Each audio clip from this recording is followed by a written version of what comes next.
Hi, I'm Dr. Stan Steindl. Welcome to Compassion in a T-shirt. Today's guest is a bit of a return favourite, someone who's been on the channel before and whose work focuses on burnout, compassion, and what it means to live well. Dr. Hayley D Quinn is a former clinical psychologist, now working as a wellbeing coach, speaker, author, and host of the Welcome to Self podcast.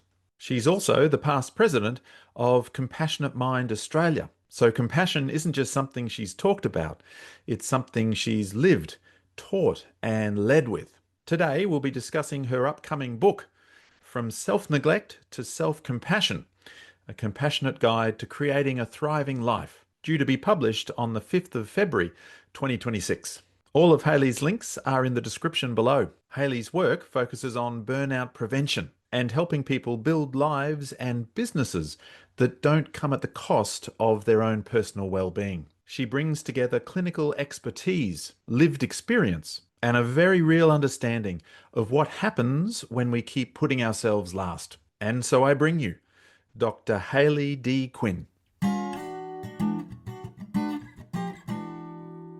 Good. Well, Dr. Hayley Quinn, welcome to Compassion in a T-shirt.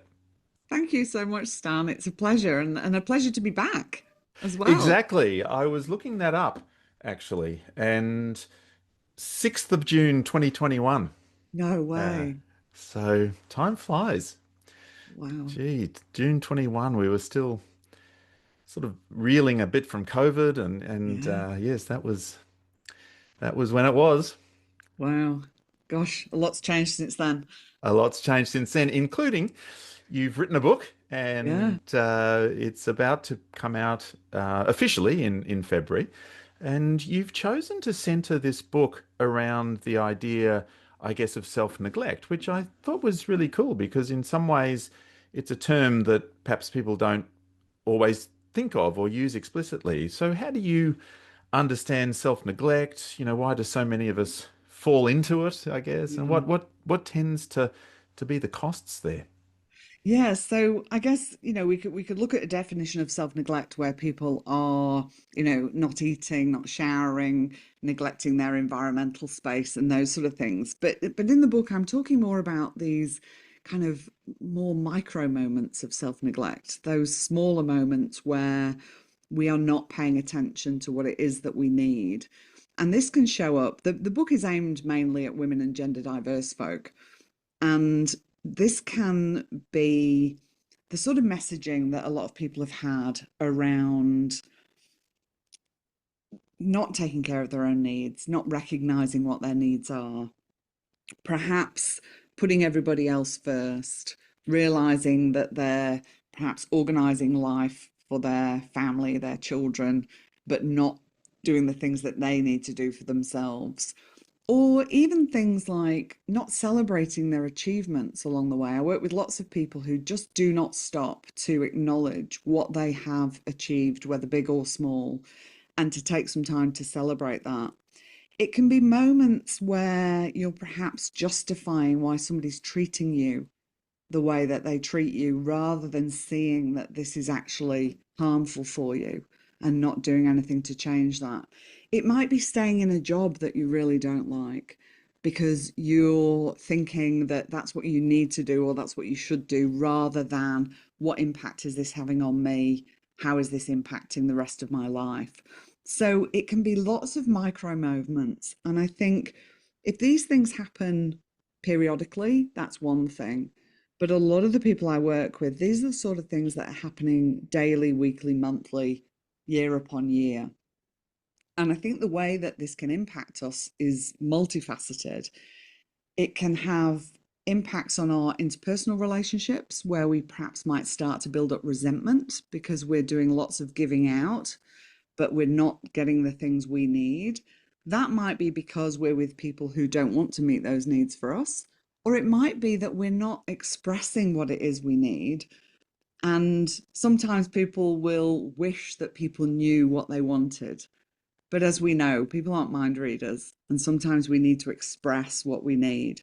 But to do that, we need to recognize that we have needs in the first place. And even going back when I was working as a psychologist, I'm no longer registered as a psychologist.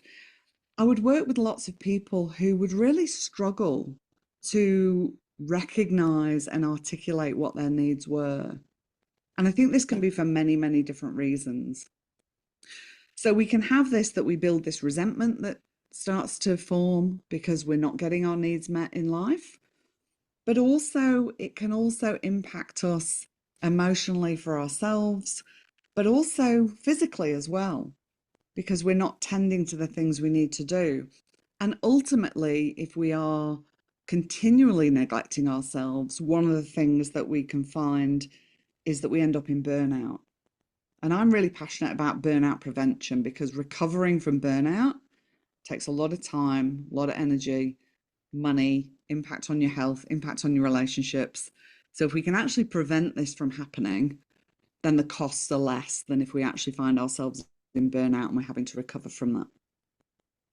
Wow, that's a really great capturing of the concept. It really is a when our psychological, physical, relational needs somehow are missed or take a back seat or sacrificed, or there's something there that sort of happens and can happen, on the regular little moments of the day, can then sometimes persist for a long, long time, and before we know it, really difficult things have set in. Resentment itself is a very painful and erosive feeling, isn't it? Yeah. But also burnout, of course, and just exhaustion and feeling depleted by not having those needs met. I know you're obviously a real CFT person, and I am too, and a lot of the listeners, for example, are aware of things like the three circles model. I wondered, what's your thoughts about self-neglect, maybe from the point of view of the threat system or drive system? Any comments there?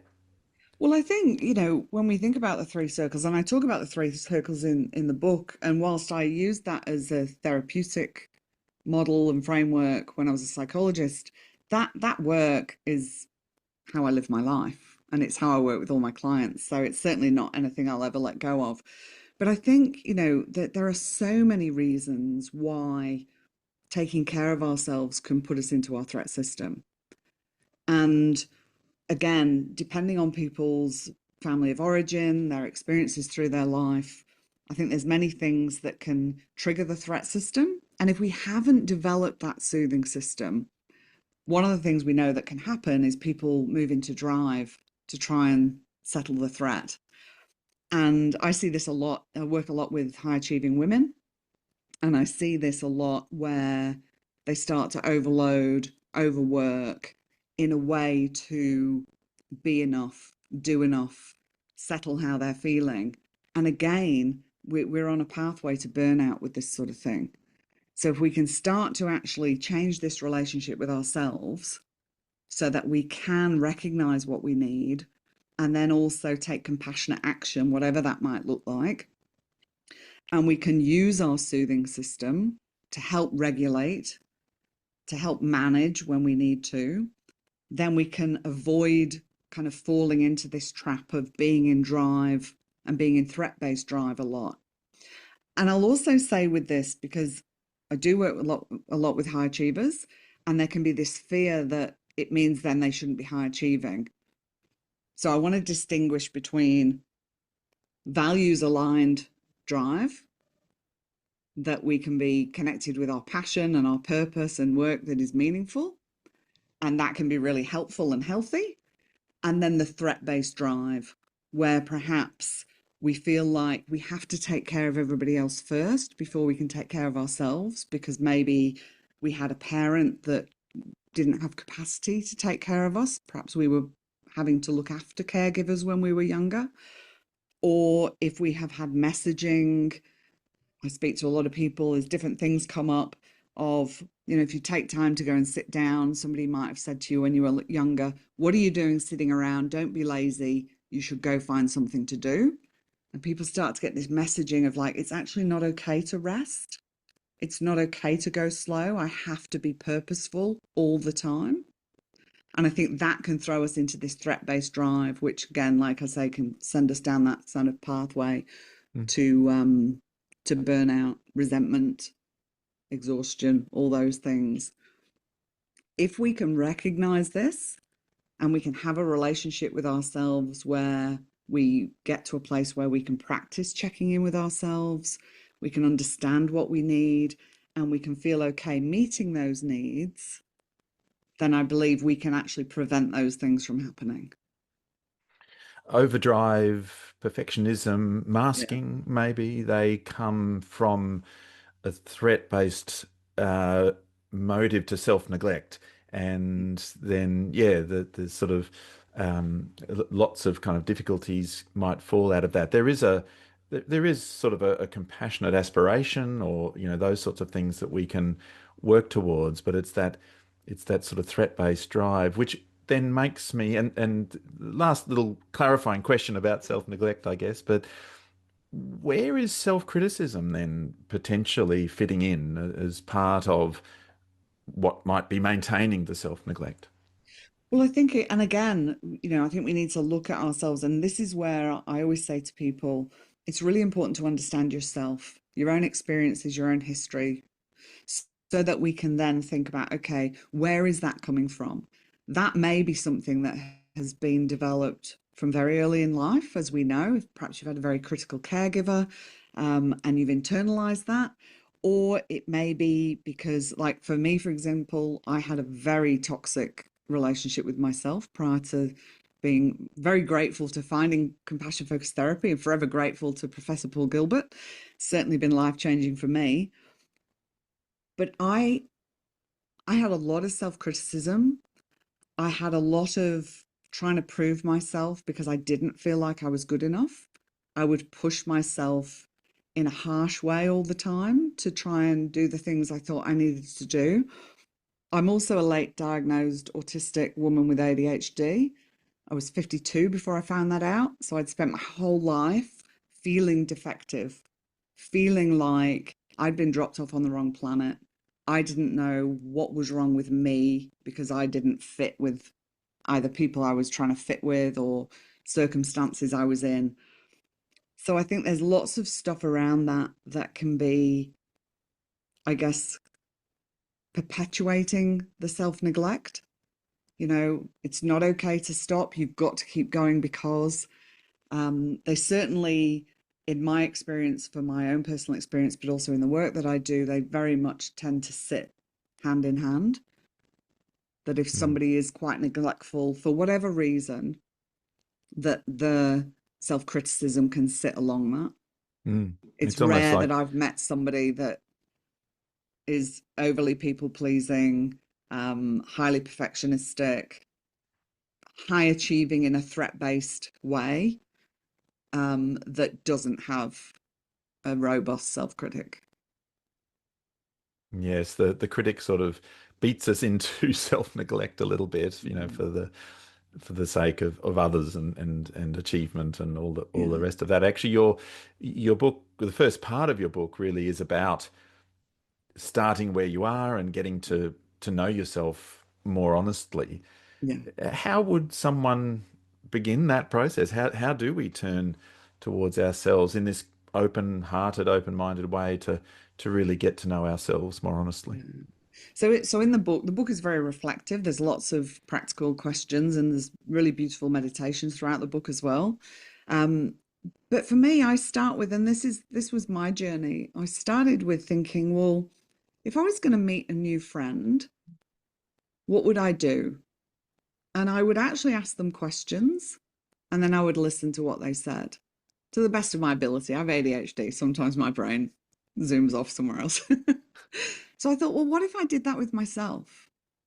What if I actually tried to understand who is Hayley and what does she like? Literally down to, do I prefer tea or coffee? What's my favorite color? Starting with some really simple questions. And then obviously going deeper with that in terms of what do I need, in terms of how I operate in the world. How did I feel about that experience I had? Um, when somebody invites me to something, can I allow myself to slow down and really pay attention to whether it's something I want to go to or am I feeling obliged? So for me, it was like, how would I get to know somebody else? in a deep and meaningful way if I wanted to befriend them. And then how can I turn that around and actually do that with myself? Because I want to be my best friend. I want to be my greatest cheerleader. And through compassion focused therapy and embodying the work that I've done, I absolutely am my greatest cheerleader and my best friend and my wisest guide. And it makes me smile a lot because I just think about how my life was previously and how my life is now, and it makes such a difference. It makes me smile too. I can, it really resonates. And in fact, that's just such a beautiful insight for the viewers or listeners that have made it to this point in this conversation. This is a really great takeaway. I'd love to hear from people about what you think about this idea. But yes, how one might meaningfully befriend someone new and that same approach with oneself,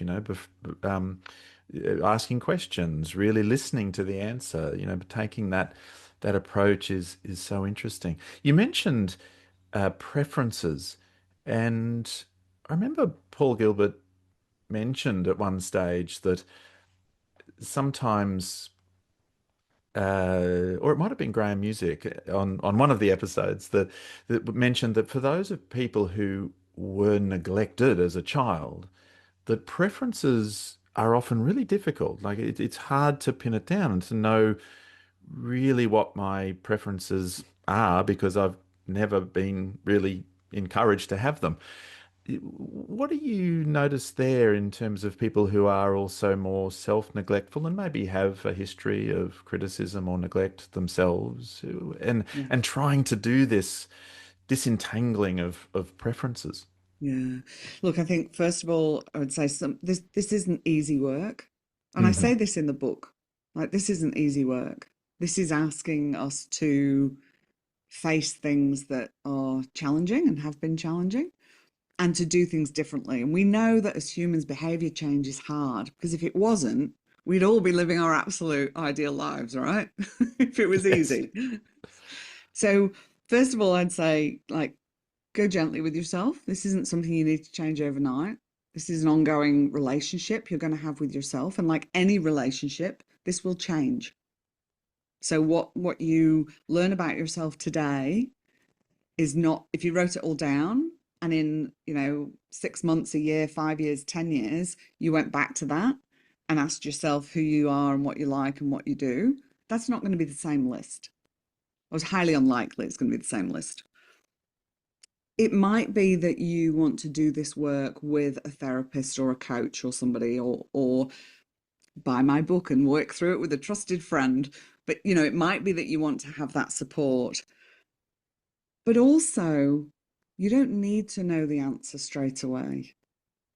If there are some things you are curious about, I think bringing that curiosity, I don't know what curiousness is, just made up a word, Same thing. um, Makes that sense. curiosity and openness.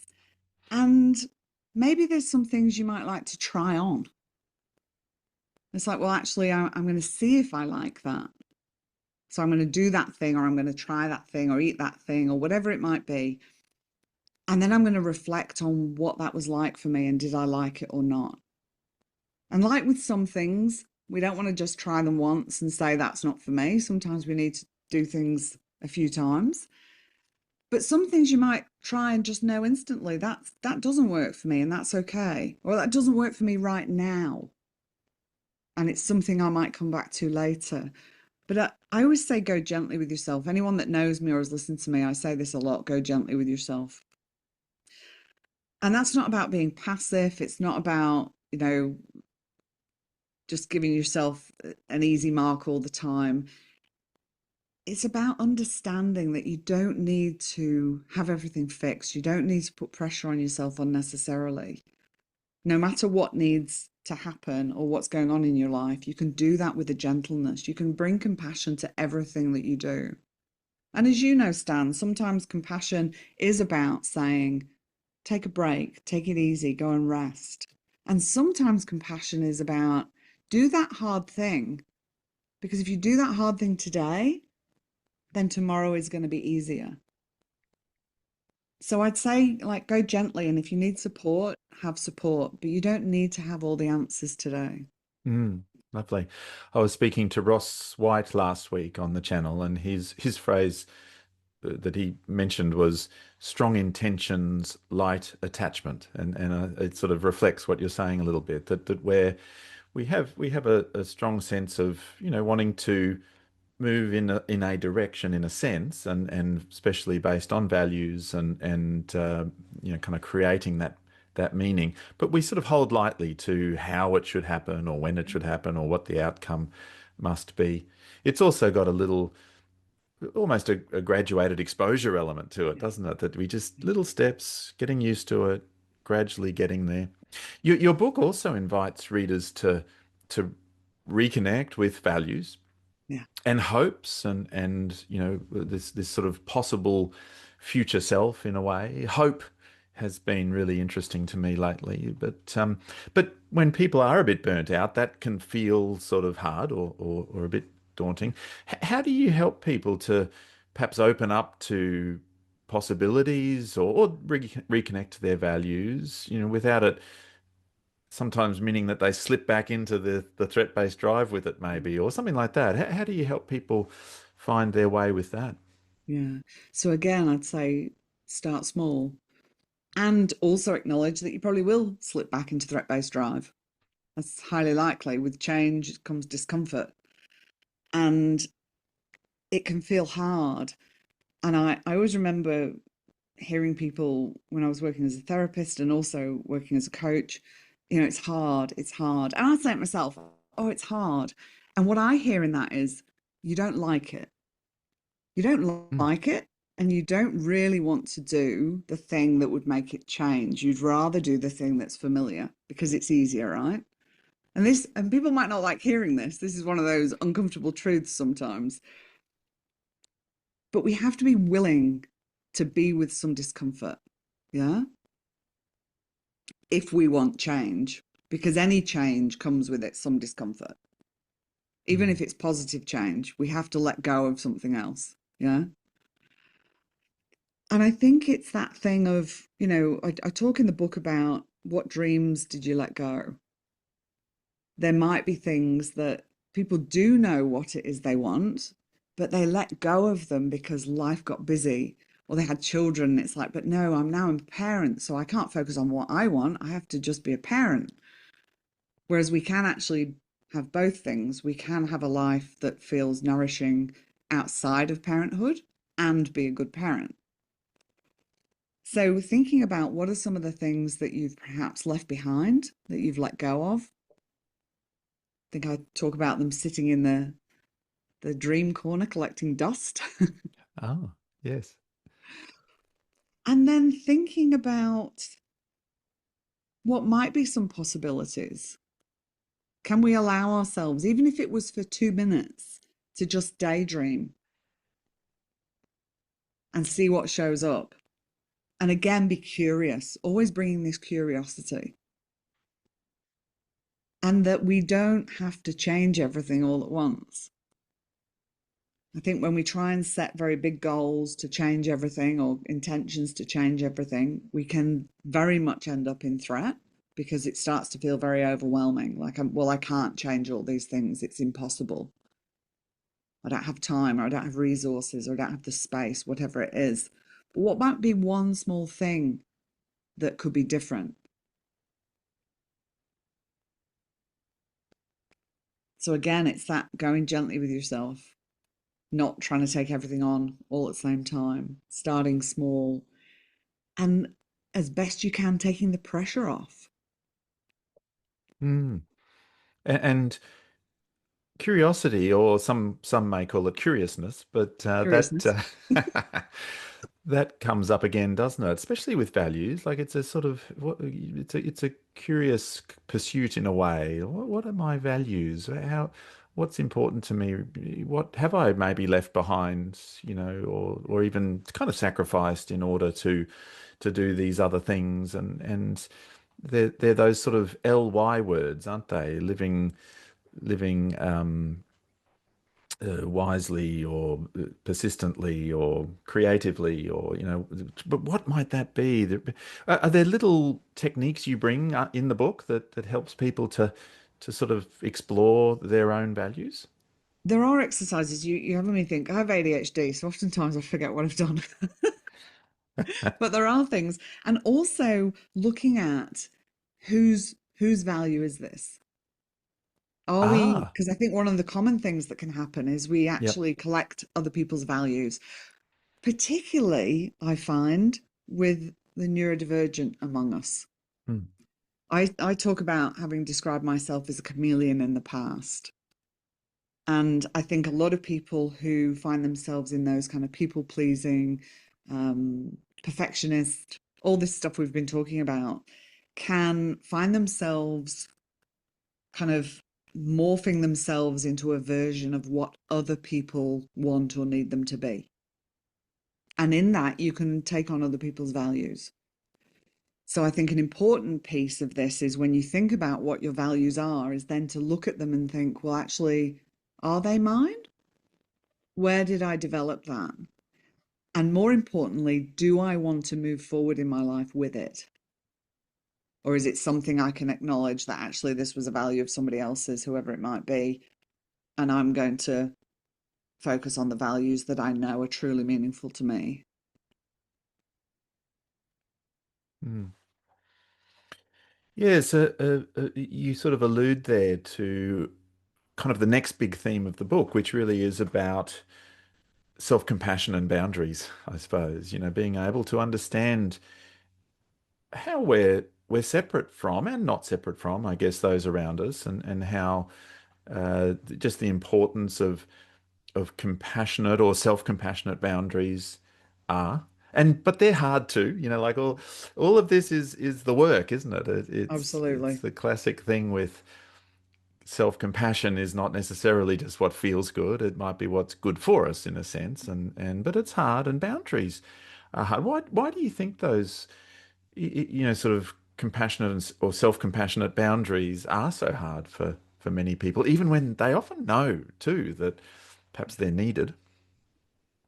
And again, I think coming back to those individual life experiences of what messaging you've had, both from family of origin, but also society. And we can also fear, I mean, we have to remember as well that we're social creatures. It's built into our DNA to be part of the group and not disrupt that. You know, for our ancestors, that was really dangerous. That old saying, a lone monkey is a dead monkey. We want Right, to yes. stay as part of the group, and we don't want to rock the boat. So if we're doing something, if we're putting a boundary in place, particularly with people who are not going to like that, we have to remember the people that don't want you to have the boundaries the most are the people that benefit the most from you not having boundaries. Yes. So Good being point. really clear, and I talk in the book about, you know, either perhaps role playing with somebody you've already got good boundaries with to practice, or starting with somebody you know is one of your easier people in your life. And I think we can all bring to mind who are the people that we feel safer with and who are the people that are more challenging in our life. Don't start with the people that are more challenging. We always want to be getting the small wins along the way, yeah? So I think that kind of real biological, if I put a boundary in and it upsets somebody else, then I'm in danger. And we have to remind ourselves we're not living the way our ancestors lived. That same danger doesn't apply. There may be risks to relationships. It may be that you start to put boundaries in place in relationships and it will disrupt that relationship and it may end up ending that relationship. But I would also then say you would want to look at what was happening in that relationship, that healthy boundaries disrupted it. And is that really a relationship you would want to maintain anyway? And obviously that's different for if it's friendships or family or whatever. I mean, this is all complex as we know. But Hmm. if you putting boundaries in place was really going to disrupt a relationship, I'd be questioning the quality of that relationship in the first place because they were probably benefiting from you not having boundaries. Hmm. I suppose, yes, they would have their own tricky brains that they're trying to manage Absolutely. as well. Yeah. And I've often thought about boundaries too from two purviews or something. One is the purview of the other and expressing it to the other and being able to sort of express your boundaries to them and so on. And the other is holding us ourselves almost to our own boundaries. What are Yeah. your comments there? Yeah. Fantastic. I love that. I think you're very right. There are the boundaries, the external boundaries that we put out there. And these may be negotiated with people, and also to remember that they can look very, very different with different people. Because with some people, you're going to need firmer boundaries, right?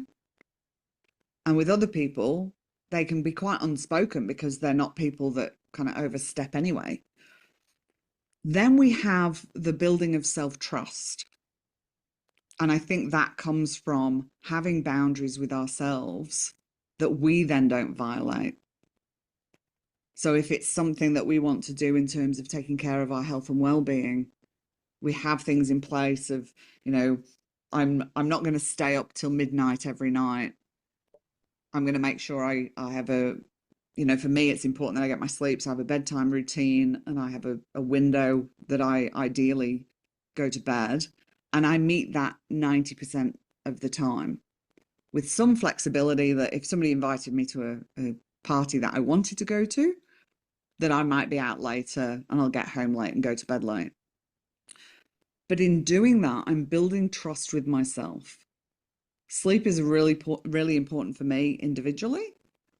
My day doesn't go so well if I don't sleep well. Every time I go through my sleep routine and go to bed within that window, I'm building trust that I know how to take care of myself. I'm reminding myself every evening that I value my well-being. It might be, if I wish I was as good with exercise, I'm working on that. That is a work in progress and has been for a long time. But whatever those things are for you, it's setting that for yourself and then meeting that. And every time you do, you build self trust. And every time you don't, try to remember to have compassion for yourself because none of us get this right all of the time. I'm yet to meet a human being that says, I'm going to do this Monday to Sunday. These are the things I'm going to do. I'm always going to meet my mark. I've never met anybody that can do that. Hmm. And I'll be surprised if I ever do. So remembering that we are never going to get this right all of the time, and that's okay. Hmm. Yeah, it's sort of going for some of the low hanging fruit sometimes, isn't it? But even they can be difficult. I've found it difficult not to get caught back in scrolling, for example, Yeah. and then that ends up keeping me up later than I really actually would me personally prefer. I'd rather be asleep before then. So yes, it's hard. Yeah. Um, I and talk about you're sleep. I talk a lot oh of different things about like sleep opportunity hmm, in the book as well, and that importance of, we can't control how much sleep we have, but we can control the sleep opportunity we give ourselves. And things like not taking your phone into the bedroom and scrolling, which is hard. But, and this is in no way a sponsored ad, but I have just gifted myself something called Brick, which allows you to navigate when you want to use your phone and when you don't. And I have to say, it's absolutely fantastic. So finding things, I think this is the other thing, is knowing that we don't have to have all the answers ourselves. We don't have to be able to just white knuckle this. I'm not going to scroll on my phone. I'm not going to scroll on my phone. Tonight's going to be the night. We can look at things, technology, support from other people that can help support and scaffold us with the things that we want to do. yes, I was thinking this morning driving along somewhere that my biggest excuse is, well, I need my clock there for the alarm. And then I thought I could always get an alarm clock. You can I get mean, an I need alarm my clock. phone for the alarm, Yeah. but I could always get an alarm clock. So yes, it's sort of little scaffolding can absolutely be helpful because the final part really of the book is about creating a life that actually does support well-being and so on. But as you've just been saying, it's kind of hard. And I suppose you've mentioned there a few bits, but yeah, people moving from the insights in the book to making it real and making kind of lasting changes. They feel ambivalent. There are barriers that arise. There are mixed motives behind all of that, especially some of those evolved motives we were talking about earlier. What helps there for people really to make some lasting changes? Compassion. Like I'm such a believer, and I don't just talk about self-compassion. The book title actually came to me. Um, it just kept dropping in my head. And whilst it says self-compassion, I am a big advocate for always talking about the three flows of compassion, because I think we can get caught in, especially there's so much on social media that does only focus on self-compassion. And I think one of the things with that can be tricky is people think, oh, well, that's just about focusing on me and it's selfish and all these things that can start to show up. And we know it's not. But I think that can be a barrier.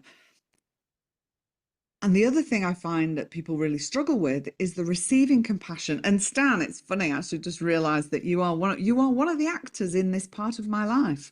Ah, I use the example of being in New York and falling at Dennis's house. And of course, surrounded by compassionate people, we were all there to talk at the compassion retreat. And everybody flocked to me to see if I was okay. And in my head at the time, it was screaming for you all to just, I wasn't being back polite in my off. head, I can assure you, but to go away. And I was so shocked because I had developed this self-compassionate relationship. And I was like, I've nailed this compassion thing. I'm like so self-compassionate. My relationship with myself's changed so much. This is wonderful. And that part was. But I was so shocked at how distressed I felt that all this compassion was flowing towards me. And I can remember that you and Yotam actually had to help me walk. I couldn't walk. And that was a really uncomfortable period, but it was also such a blessing because that made me realize that I had to cultivate this willingness to let compassion in. And I think when we're trying to make these changes in life, it is understanding, because I think most people find giving compassion out the easy flow. Most people I meet are really good and often doing lots and lots and lots of that, sometimes to their detriment, because it's not flowing in any other direction. So, yes, we want the self compassion, but we also want to be able to welcome this compassion in. And then in the book, I talk about all the different life domains. So, this isn't just like one area that we want to focus on and then everything's going to be great. I talk about all the different things: physical, emotional, financial, spiritual, cultural, occupational. Like thinking about the intellectual stimulation you need, thinking about the things you need to keep your body well, your mind well, the social connections, and spending some time thinking about that. And then, like I said earlier, knowing that you're not always going to get this right. This isn't about, I'm going to change the relationship with myself and become this perfect human, and then I'll be really well and everything will be fine. I mean, that's just unrealistic. It's bringing then that compassion piece in that I'm going to do my best to take care of myself. And on some days, my best is going to look like one thing, and on other days, it's going to look like something else. And it's all okay. But if I can keep checking in, if I can really cultivate this relationship with myself and keep checking in with myself of what I need, not only am I going to be able to nourish myself and give myself what I need, but then I'm going to be resourced to do all those things I want to do, to take care of other people in the way I want to take care of them, to do the work I want to do in the world, to maybe stand up for some injustice somewhere. But if I'm depleted, I can't do those things. We are the greatest asset we will ever have in our life. And if we aren't well, and if we're burnt out, we can't do any of the things we want to do. We can't be the parent we want to be to the children. We can't be the partner we want to be. We can't work in a way we want to work. We can't pay attention and stand up for the things we want to stand up for in life. I mean, that really is one of the big implications of self-neglect is it just can deplete us so much that those really important things become impossible. I remember that injury to your poor ankle. That was a really difficult one, and I can really relate to, I don't know, it's almost like a self-conscious emotion that rises up when people try to help you, and I feel I had to have a fairly minor procedure in hospital yesterday, and but I could feel it, it felt like a fuss was being made, and I just had to really breathe through it. So receiving compassion is a tricky one. Um, the other thing, though, I remember from that conference was when you presented, you gave the story of how you arrived at Welcome to Self, which, if I remember rightly, was during, I won't sort of tell your story, but just in case, but you arrived at Welcome to Self, and it sounds like a similar thing almost happened with the title of the book. That this title just sort of came to you in some way or another. What was it like to write the book, to kind of start that journey, to get to the end, to edit it, and actually, probably I was wondering, did you find that some of the dilemmas addressed in the book came alive in the writing of the book? Mm. Well, first of all, it was it's been an absolute pleasure to write the book. I'd heard people say by the time you get to the end of the book, you're sick of seeing it. Not at all. I've really enjoyed this whole process. I started writing a book that was aimed purely about self-care for therapists about 4 years ago, and I almost had a contract with a publisher, and it just didn't feel right. It was not the right book. So for whatever reason, that got put aside. January of this year, I thought, do you know what? I'm just going to do that similar book, but it's going to be for women in business, because I work mainly with women and gender diverse people in business. So I started writing the book, and I was about 10,000 words in. And this title, From Self Neglect to Self Compassion, just dropped into my head. And I was like, what? I'm writing a book, go away. And then it kept dropping into my head. So I got curious. And I was like, what? Why is this? Like, what? So I mentioned the title to two or three friends separately. And every single one of them said, oh my gosh, I've got goosebumps. And I was like, oh, okay, well, I got to write the book then, haven't I? And So call I, it that. so I thought to myself, that's okay. I'll just write two books at the same time. Uh, yes, high achieving ADHD woman. But anyway, I then realized very quickly that that was not the best idea. And I wrote the book in 16 sittings. It just Mm. flowed out of me. Like it was the book was ready to be written, and it picked me. So I wrote it. And then going through, I worked with a publisher, so I did my editing, and then I had an editor as well, who, to be honest, sent back next to nothing on the editing process, which was really a really beautiful time for me. I dropped out of school early, ended up with a PhD, and I write regularly for a magazine. But for a lot of my life, I've had a lot of self-doubt, haven't really been able to see myself in terms of my capacity. And over the last few years, I've been really starting to be able to see who I am and what I'm capable of. So getting my edits back from a professional editor that really was like had said, I can always already think of people who I want to give this book to, and very minor edits. That was, I guess, more information for me to be able to be like, I am a writer and I'm a good writer. And that felt really lovely. But one of the things that was helpful through the book was I'd chosen my submission date as my wedding anniversary. I like things to be meaningful in my life. And I knew that I had to get the book submitted, the first draft submitted on that date. And I also knew that I wanted to go out for lunch and celebrate with my husband and not feel rushed. Because the book is called From Self Neglect to Self Compassion, and it's Yes. all about this kind of stuff, it really helped me just stay very true to how I want to live my life. But there were also times where, I think when we're less resilient, I was talking to a client about this morning, when we are less resilient, the gremlins show up quicker, right? The self-doubt is stronger. And I had times where I was like, who am I to write this? Why would anyone want this? And then I had to remind myself, well, you've got a lot of experience in this. You've got a good writing style. This book has chosen to be written. Um, but really being able to be compassionate with myself and have times where it's like, this just feels hard.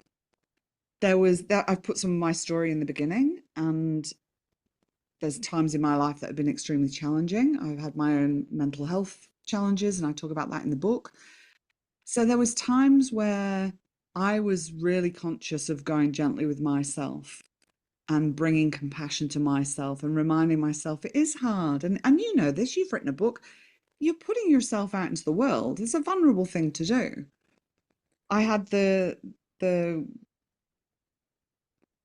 I guess privilege, I don't know if privilege is the right word there, but to send the book to 11 very generous, beautiful human beings who read the book and gave feedback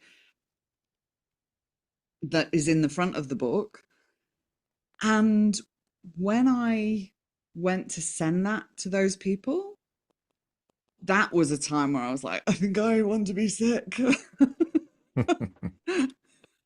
So being able to be compassionate is like, of course you feel this way. These are people you respect. These are people who, you know, work well in their field. These are people who might think your book is a load of rubbish and they're not going to know how to tell you that. Like there was all this stuff, but I was able to come back to this compassionate relationship that I've developed with myself, which was so, so helpful.